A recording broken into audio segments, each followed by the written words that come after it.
नमस्कार, महा83 डेली न्यूजच्या वतीने सर्वांचे स्वागत।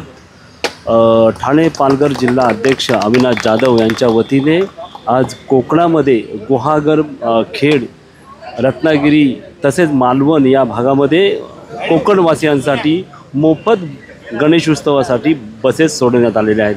त्याचं श्रीफळ वाढून आता उद्घाटन होत आहे आणि या बसेस ठाण्यामधनं निघत आहेत। ठाणे पालघर जिल्हा मनसे अध्यक्ष अविनाश जाधव यांच्या वतीने हा प्रकल्प लावण्यात येत आहेत। कोकणवासियांसाठी गणपतीसाठी आपण पाहू शकता